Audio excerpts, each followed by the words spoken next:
Hello दोस्तों, स्वागत है आपका पीबी एजुकेशन सिस्टम में। आज मैं फिर आपके सामने उपस्थित हूँ यूपी टेट के ईवीएस सब्जेक्ट को लेके।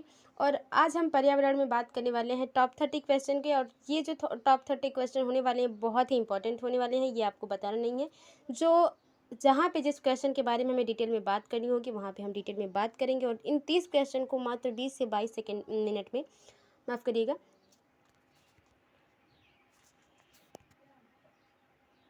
20 से 22 मिनट में हम इस चीज़ को क्लियर करने वाले हैं। इन 30 क्वेश्चंस को आई होप आप सभी लोग बहुत बढ़िया होंगे, पॉजिटिविटी से भरे हुए होंगे और अपने एग्ज़ाम को क्लियर करने के लिए मेहनत कर रहे होंगे। चलिए बात करते हैं पहले क्वेश्चन का। तो पहला क्वेश्चन क्या है? पर्यावरण का सर्वाधिक क्रियाशील महत्वपूर्ण अंग है। ठीक है, जो पर्यावरण है हमारा, उसका सबसे क्रियाशील जो अंग है वो क्या है? जलवायु, जलमंडल, जैवमंडल, स्थलमंडल। तो आपको पता है सबके बारे में, ये जो जलमंडल, जैवमंडल और जलवायु भी है, ये हमारा पूरा ईवीएस में टॉपिक है जिससे रिलेट करके क्वेश्चन पूछा जाता है। जैसे जलमंडल से आपकी प्रतिशतता पूछ लिया जाता है, कितने प्रतिशत जल है। और स्थलमंडल से भी बहुत सारे क्वेश्चन हैं। ठीक है, तो इस तरह से क्वेश्चन बन जाते हैं। फिलहाल पहले क्वेश्चन के आंसर की बात करी जाए तो पहला आंसर सही हो जाएगा, पहला ऑप्शन कि पर्यावरण का सर्वाधिक क्रियाशील महत्वपूर्ण जो अंग है वो है आपका जलवायु। ठीक है, आगे देखते हैं। भारत में मौसम की भविष्यवाणी किसके द्वारा की जाती है? ठीक है, केंद्रीय कृषि मंत्रालय द्वारा। कृषि है तो यहाँ पे जहाँ कृषि से संबंधित बातें होंगी, योजना आयोग द्वारा, अंतरिक्ष विज्ञान विभाग द्वारा, सूचना एवं प्रसारण मंत्रालय द्वारा। तो देखिए, सूचना और प्रसारण मंत्रालय जैसे रेडियो का काम है तो वो बात तो अलग है, लेकिन मौसम की भविष्यवाणी जो आपका तीसरा ऑप्शन सही हो जाएगा, अंतरिक्ष विज्ञान विभाग द्वारा किया जाता है कि मौसम कैसा रहने वाला है, या तापमान में क्या वृद्धि हुई है या क्या वो कम हुआ है, किसके रीजन है, कहाँ पे वर्षा ज़्यादा होगी, ये सारी चीज़ें बातें यहीं से होती हैं। और आपके लिए टॉपिक ये है कि आप जो भी अभी हम लोगों ने क्वेश्चन किया है कि अंतरिक्ष विभाग, विज्ञान विभाग ये है क्या और कब इसकी स्थापना हुई, इसका मुख्यालय कहाँ है, ये आपको ढूंढना है। ताकि क्योंकि आप जानते हैं कि आप खुद से अगर नहीं ढूंढेंगे, खुद से अगर नहीं पढ़ेंगे, self study is the most important thing, खासकर उन बच्चों के लिए जो तैयारी कर रहे हैं टीचिंग एग्ज़ाम या किसी भी एग्ज़ाम से। ठीक है, आगे देखते हैं अगला क्वेश्चन। भारत के निम्न राज्यों में से किस में सागौन के वन पाए जाते हैं? मध्य प्रदेश, उत्तर प्रदेश, झारखंड, कर्नाटक। तीसरे ऑप्शन की सही बात करी जाए तो हो जाएगा पहला मध्य प्रदेश। और मध्य प्रदेश में ही सबसे प्रतिशतता के आधार पर सबसे ज़्यादा वन है। ठीक है ना, आगे देख लेते हैं। पारिस्थितिकी तंत्र में ऊर्जा के प्रवाहित होने का क्रम है। पारिस्थितिकी तंत्र में ऊर्जा किस प्रकार से प्रवाहित होती है? प्रकाश, ताप, रासायनिक ऊर्जा, प्रकाश, रासायनिक ऊर्जा, ताप, रासायनिक ऊर्जा, प्रकाश, फिर ताप, या ताप, प्रकाश, या रासायनिक ऊर्जा। तो सही आंसर की बात करी जाए चौथे का, तो चौथे का सही ऑप्शन हो जाएगा। पहले प्रकाश होता है, फिर तापमान, और उससे वो क्या बनती है रासायनिक ऊर्जा बनती है। आगे देखते हैं। निम्न नदियों में से किसने सबसे अधिक नदी पथ परिवर्तन किया है? सबसे ज़्यादा नदी से अपना जो है तट साझा करने वाली कौन सी नदी है? इस तरह से भी एक क्वेश्चन पूछा जा सकता है। गंडक नदी, सोन नदी, गंगा नदी, कोसी नदी। सही ऑप्शन की बात करी जाए पाँचवें की, तो पाँचवें का सही आंसर हो जाएगा चौथा। और कोसी नदी की बात आई है तो अब ये आंसर क्वेश्चन ज़रूर आप बताइएगा कमेंट बॉक्स में कि बिहार का शोक किस नदी को कहा जाता है। ठीक है, और गंगा तो आप जानते हैं कि भारत की सबसे पवित्र नदी है और लंबी नदी है। जलीय वातावरण में सूक्ष्मजीवों को क्या कहते हैं? परजीवी, प्लवक, मृतोपजीवी, या सहजीवी। तो सही ऑप्शन की बात कर ली जाए छठे की, तो छठे का ऑप्शन हो जाएगा दूसरा, प्लवक सही हो जाएगा। और ये बताइए प्लवक कहाँ पाए जाते हैं? अगर मनुष्यों में नहीं पाए जाते हैं अगर, तो कहाँ पाए जाते हैं? ठीक है, आगे देखते हैं। पर्यावरणीय प्रदूषण के अनुसंधान से संबंधित संगठन निम्न में से कौन सा है? ठीक है, पर्यावरण प्रदूषण के की बात जहाँ हो तो वो है CSIR, NEEFRI। यहाँ पे F नहीं होगा, यहाँ पे होगा NEERI। ठीक है, AIMICISE। तो सही ऑप्शन की बात कर ली जाए तो जो आपका दूसरा ऑप्शन सही हो जाएगा NEERI, नेरी। ठीक है, ये ऑप्शन सही हो जाएगा। चलिए बात कर लेते हैं नेरी क्या है। तो नेरी का पहले फुल फॉर्म बात कर लेते हैं। N से हो गया आपका नेशनल ई से एनवायरनमेंट, फिर ई से इंजीनियरिंग, एफ से कुछ है नहीं, एफ तो यहाँ पे गड़बड़ी से लिखा गया है, तो आर से रिसर्च हो जाएगा, आई से इंस्टीट्यूट। ठीक है, national environmental engineering research institute, ये आपका फुल फॉर्म हो जाएगा। हिंदी में बात करी जाए तो हिंदी में हो जाएगा कि राष्ट्रीय पर्यावरण अभियांत्रिकी अनुसंधान संस्थान। ठीक है, इस तरह से इसकी जो स्थापना हुई है, नीरी की स्थापना जो हुई है वो हुई है 8 अप्रैल को 1958 में। ठीक है, और इसके मुख्यालय की बात करी जाए तो नागपुर में इसका मुख्यालय है। अब ये बताइए कि नागपुर कहाँ है, किस राज्य में पड़ता है, कि आपकी बात है। ठीक है, आगे देख लेते हैं कुछ जो इम्पोर्टेंट है, जैसे बात कर ले CISF, तो CISF का फुल फॉर्म देख लेते हैं। सी से सेंट्रल हो जाएगा, ठीक है, आई से आपका इंडस्ट्रियल हो जाएगा, सिक्योरिटी फोर्स, ये सबको पता है, रट्टा है ये सारी चीज़ें। आगे देख लेते हैं पादप व जंतुओं की दुर्लभ प्रजातियों का संरक्षण, मतलब उनको इकट्ठा करके रखना, उनको बचाना करने के उद्देश्य से किस संघ की स्थापना की गई है, IBP, MAB, IUCN, IBCN। तो सही ऑप्शन की बात कर लीजिए 8वें का, तो तीसरा ऑप्शन सही हो जाएगा ICUN। ICUN का फुल फॉर्म बात कर लेते हैं। आई से आपका हो जाता है इंटरनेशनल, आई से इंटरनेशनल, यू से union of conservation of nature. ठीक है, ऑफ नेचर, आई से आपने देखा आई से क्या है, यू से क्या है, और कहाँ कहाँ ऑफ ऐड करना है, ये आप ज़्यादा याद रखिएगा, क्योंकि कभी कभी हो जाता है कि फुल फॉर्म देता है, हमको याद भी रहता है, लेकिन थोड़ी सी कन्फ्यूजन से हमारा 1 नंबर चला जाता है, तो उस पर बहुत ज़्यादा आपको ध्यान रखना है। अब IUCN का मुख्यालय कहाँ है, ये आपका मुख्यालय है ग्लैड में। ठीक है, ग्लैड स्विट्जरलैंड में। ठीक है, इसकी स्थापना 5 अक्टूबर 1948 को हुई थी, मतलब कि जो हम अभी बात कर रहे हैं नीरी की, 2 साल 48-58, तो आप समझ रहे हैं पूरे 10 साल का अंतर है, तो इस तरह से याद रखिएगा आप। निम्न में से कौन उष्णकटिबंधीय घास जीवों का उदाहरण है, स्टेपी, टैगा, प्रेयरी, सवाना वन जीवों। तो 9वें की सही ऑप्शन की बात करी जाए, चौथा ऑप्शन सही हो जाएगा सवाना वन। अब ये बताइए प्रेयरी घास के मैदान कहाँ पाए जाते हैं, और स्टेपी घास के मैदान कहाँ पाए जाते हैं, इसके बारे में डिटेल में हम लोग बात कर चुके हैं बहुत पहले। ठीक है, तो स्टेपी जो है एशिया के घास के मैदान को कहा जाता है स्टेपी। अब ये बताइए प्रेयरी कहाँ की कहा जाता है, किस देश की। पंचायती राज तंत्र का मध्यवर्ती चरण क्या कहलाता है, जिला परिषद, तालुका पंचायत, पंचायत समिति, ग्राम सभा। तो सही ऑप्शन की बात करी जाए, जो पंचायती राज तंत्र होता है उसका मध्यवर्ती चरण जो दोनों तरफ काम करे। ठीक है, तो 10वें का सही आंसर की बात कर ली जाए, पंचायत समिति, तीसरा ऑप्शन सही हो जाएगा। आगे चलते हैं अगले क्वेश्चन पे। सर्वाधिक अस्थायी पारिस्थितिकी तंत्र है, वन, पर्वत, महासागर, रेगिस्तान। सबसे ज़्यादा अस्थायी किसे मानेंगे आप, अगर इन सब में मानना होगा तो ग्राम्य के सही आंसर की बात करी जाए, तीसरा जो ऑप्शन सही हो जाएगा, क्योंकि ये कहीं ना कहीं ख़त्म हो सकते हैं लेकिन महासागर कभी नहीं ख़त्म होगा। ठीक है, तो सबसे अस्थाई माना जाता है, क्योंकि रेगिस्तान में भी जो ये हो सकता है कि बदलाव किए जा सकते हैं, लेकिन महासागर में नहीं।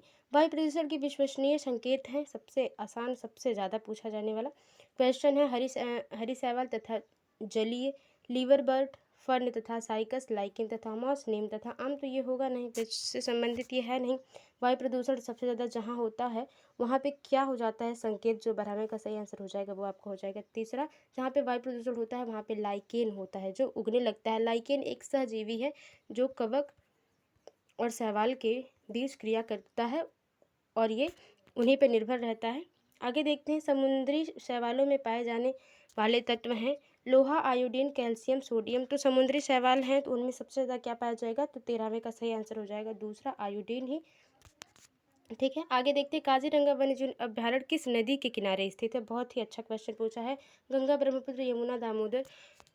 तो देख लेते हैं 14 के सही आंसर के दूसरा ऑप्शन सही हो जाएगा ब्रह्मपुत्र। और ब्रह्मपुत्र नदी कहाँ से इसका उद्गम होता है और किस खाड़ी में जाके गिरती है, जहाँ भी गिरती है उसका नाम जरूर कमेंट बॉक्स में लिखें, क्योंकि इनके बारे में डिटेल हम हमेशा बात करते आए हैं, तो आज थोड़ा टाइम बचाएंगे, हम कम बात करेंगे सब चीज़ों पे। ठीक है, और काजीरंगा वन्यजीव अभ्यारण्य किस राज्य में है ये भी बताएं, और किसके लिए सबसे ज़्यादा प्रसिद्ध है। ठीक है, किस जानवर के लिए।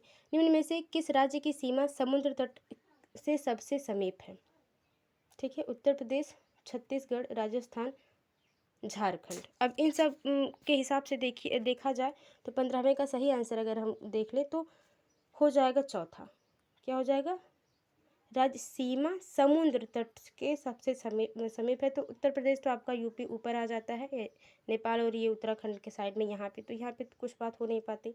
छत्तीसगढ़ आपका इधर हो जाता है, राजस्थान इधर हो जाता है, जिसके बगल में गुजरात हो जाता है, तो ये झारखंड हो जाता है जो बंगाल की खाड़ी की तरफ इसकी जो है रुख हो जाता है इसका, तो चौथा ऑप्शन सही हो जाएगा। भारत में रेड पांडा पाया जाता है कहाँ पे? सिक्किम में, उत्तराखंड में, जम्मू एवं कश्मीर में, त्रिपुरा में।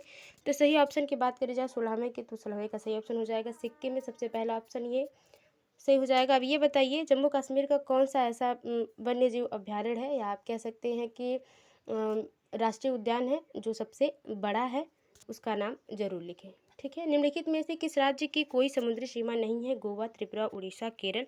तो आपको पता है गोवा जो है आपका यहाँ पे आ जाता है। ठीक है, उड़ीसा दक्षिण भारत की बात हो रही है, केरल, उड़ीसा, गोवा, त्रिपुरा।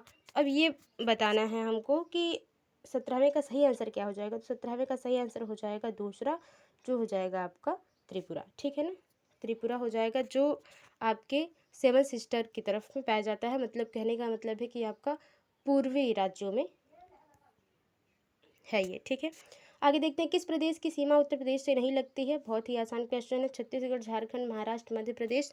तो अगर हम इसके पहले भी हम लोगों ने जो अदर वीडियोज़ आप देखेंगे वहाँ पे हम लोगों ने इसके बारे में डिस्कस किया है, और प्रॉपर जो है मानचित्र के हिसाब से भारत का जो मानचित्र है उससे पूरे अच्छे तरीके से हमने समझा है। तो ये दोबारा रिपीट हो रहा है क्वेश्चन, तो मुझे नहीं लगता है इस पर बहुत ज़्यादा डिटेल में चर्चा करने की ज़रूरत है।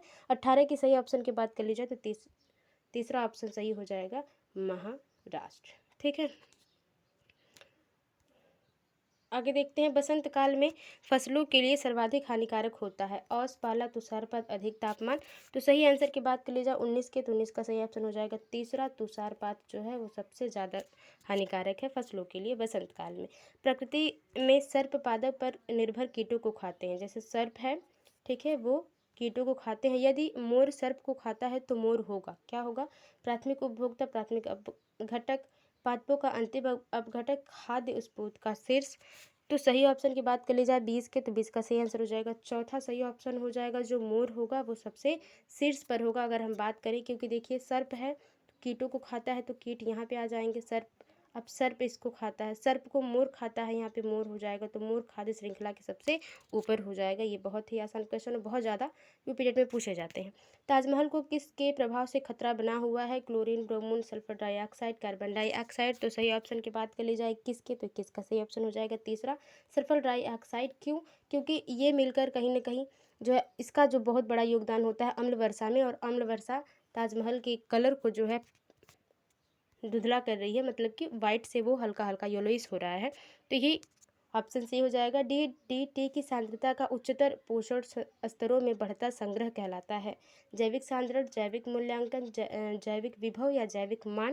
तो इसमें एक ये बहुत ही बड़ा चैप्टर है जिसके बारे में हम एक चैप्टर है, जैसे आप पर्यावरण में पढ़ रहे होते हैं, तो वहीं पे एक बहुत ही डिटेल में नहीं पूछा जाता है, ऐसे क्वेश्चन बहुत कम ही पूछे जाते हैं, लेकिन जहाँ से हमें लगता है कि क्वेश्चन एग्जाम में आएंगे उस टॉपिक को जरूर हम कंप्लीट कर लें।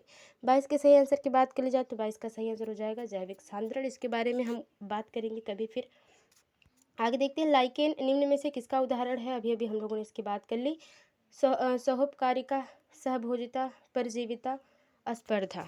ठीक है, स्पर्धा देखिए 23 के सही आंसर की बात कर ली जाए तो पहला ऑप्शन सही हो जाएगा, सहोपकारिता है, सहजीवी है वो, क्योंकि ये एक दूसरे को बिना नुकसान पहुंचाए हुए एक दूसरे पर निर्भर होते हैं।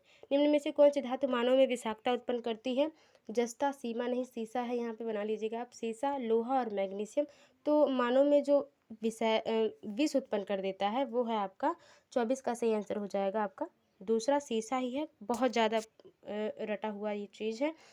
ठीक है, जब किसी नदी में तलयुक्त जल की भारी मात्रा प्रवाहित कर दी जाती है तब उसका BOD का फुल फॉर्म क्या है? ये अभी हम लोग इसके पहले 2-3 दिन की जो वीडियो पड़ी हुई है उसमें हम लोग बात किए हैं, तो जाके वो वीडियो जरूर देखें। अगर आपको कन्फ्यूजन है तो कन्फ्यूजन दूर हो जाएगी। बढ़ जाएगा जल का जो स्तर है वो उसका BOD क्या होगा? बढ़ जाएगा, उतना ही रहेगा, थोड़ा कम हो जाएगा, बहुत कम हो जाएगा, तो बहुतायत में कम हो जाएगा। तो 25 के सही आंसर की बात करी जाए तो 25 का सही आंसर हो जाएगा पहला ऑप्शन, बढ़ जाएगा। ठीक है, BOD का फुल फॉर्म जरूर बताइएगा, क्योंकि इसके बारे में हम डिटेल में बात कर चुके हैं। घास के मैदान की खाद्य कड़ी में सर्वोच्च उपभोक्ता है, सबसे ऊपर, ठीक है। कौन सा उपभोक्ता है? शाकाहारी, मांसाहारी, शाकाहारी तथा मांसाहारी, इनमें से कोई नहीं। तो 26 के सही आंसर की बात करी जाए, दूसरा ऑप्शन सही हो जाएगा, मांसाहारी सबसे ऊपरी खाद्य श्रृंखला में आते हैं। जैसे कि मोर अभी भी आपने देखा, उसके बाद भी शेर आ जाते हैं। जिस तरह से श्रृंखलाएं बढ़ती जाएंगी उस तरह से पोषण की दृष्टि से अपघटक होता है स्वपोषी, परपोषी, मृतोपजीवी, विषम परजीवी। तो देखिए, स्वपोषी वो होता है जो अपने से भोजन को प्राप्त कर ले, बना ले। परजीवी वो होता है जो दूसरों पर निर्भर हो, और मृतोपजीवी वो होता है जो मृतक चीज़ों को खाता है, जो अपघटित चीज़ों को कर देता है। ठीक है, तो 27 के सही आंसर की बात करी जाए तो तीसरा ऑप्शन सही हो जाएगा, ये हो जाएगा 27 का तीसरा ऑप्शन, मृतोपजीवी। मानव द्वारा निर्मित सबसे छोटा पारिस्थितिकी तंत्र है उद्यान, एक्वेरियम, खेत, तालाब। तो सही आंसर की बात करी जाए 28 में, 28 का क्या जो हो जाएगा, दूसरा एक्वेरियम हो जाता है, जिसमें एक क्या होता है कि फैंसी घर सजाने के लिए हम एक जार की तरह लेते हैं, उसमें पानी रखते हैं और उसमें घास फूस नकली थोड़ा सा रखते हैं और उसमें मछली को हम पालते हैं। तो ये हो जाता है आपका एक्वेरियम। ठीक है, आगे देखते हैं, प्रायद्वीपीय भारत की सबसे बड़ी नदी क्या है? बहुत ही अच्छा क्वेश्चन है। कृष्णा, गोदावरी, महानदी, नर्मदा। इनके बारे में हम डिटेल में बात कर चुके हैं और अभी बहुत ज़्यादा बात नहीं करेंगे, क्योंकि चलिए अभी टाइम है, थोड़ा सा तो देख लेते हैं इन सब के डिटेल में की बात कर लेते हैं। तो दूसरा ऑप्शन हो जाएगा गोदावरी। अब देख लेते हैं कि जो ये 4 ऑप्शन है बहुत ही इंपॉर्टेंट है, उनके बारे में बात कर लेते हैं। पहले गोदावरी नदी के ही बारे में बात कर लेते हैं। तो ये देखते हैं, महाराष्ट्र से निकलती है, महाराष्ट्र के नासिक में। ठीक है, महाराष्ट्र के नासिक में निकलती है। ठीक है, और वो कहाँ से निकलती है? त्रयंबकेश्वर से। ठीक है, त्रयंबकेश्वर पर्वत से निकलती है और कहाँ जाके गिरती है? ये गिरती है आपके बंगाल की खाड़ी में। ठीक है ना, ये रहा। और गोदावरी नदी, दक्षिण गंगा भी इसे कहते हैं। ठीक है, ये आपकी बात रही मोटी मोटी। अब दूसरी बात कर लेते हैं कृष्णा नदी की। तो कृष्णा जो है ये पश्चिम में अपने, पश्चिम के कहने का मतलब है भारत के अपने मानचित्र के हिसाब से पश्चिम से महाबलेश्वर से, ठीक है, बंगाल की खाड़ी में गिरती है। ये भी तो दोनों बात याद रखिएगा, गोदावरी और कृष्णा दोनों बंगाल की खाड़ी में गिरती हैं। अब नर्मदा नदी की बात कर ली जाए तो नर्मदा नदी जो है आपकी वो मध्य प्रदेश से निकलती है और पश्चिम दिशा में बहती है ये भी, और भारत की 5वीं सबसे लंबी नदी है। ठीक है, इसको रेवा नदी के नाम से भी जानते हैं, इसका पुराना नाम रेवा नदी के नाम से भी जानते हैं। ठीक है, तो ये रही कुछ बातें, क्योंकि जो इंपॉर्टेंट थी उनके बारे में हम लोगों ने बात कर लिया। तो 29 का सही ऑप्शन हो जाएगा। जैसे कि अभी आप लोग कह रहे हैं, मतलब वीडियो का फुल फॉर्म आपको ढूंढना पड़ेगा, तो देख लीजिए वीडियो का BOD जो आप अभी हम लोगों ने बात करी थी, जल की जो जब प्रदूषित हो जाते थे उसमें ऑक्सीजन की मात्रा को नापने के लिए हम BOD का इस्तेमाल करते हैं। तो BOD का फुल फॉर्म हो जाता है B से बायोकेमिकल ऑक्सीजन डिमांड। ठीक है, O से ऑक्सीजन, D से डिमांड हो जाएगा। वन्य जीव संरक्षण अधिनियम किस वर्ष की देन है? ठीक है, 1962, 1982, 1972, 2008। तो 1972 तीसरा ऑप्शन सही हो जाएगा, वन्य जीव संरक्षण अधिनियम। ठीक है, तो ये थे 30 क्वेश्चन। आई होप आपको पसंद आए होंगे। वीडियो थोड़ी सी भी हेल्पफुल लगी हो तो वीडियो को लाइक करें, शेयर करें, कमेंट करें और चैनल को सब्सक्राइब जरूर कर लें, ताकि हम आपकी तैयारी में थोड़ी सी हेल्प करें। मिलते हैं आपसे अगली वीडियो में, तब तक के लिए bye bye and take care.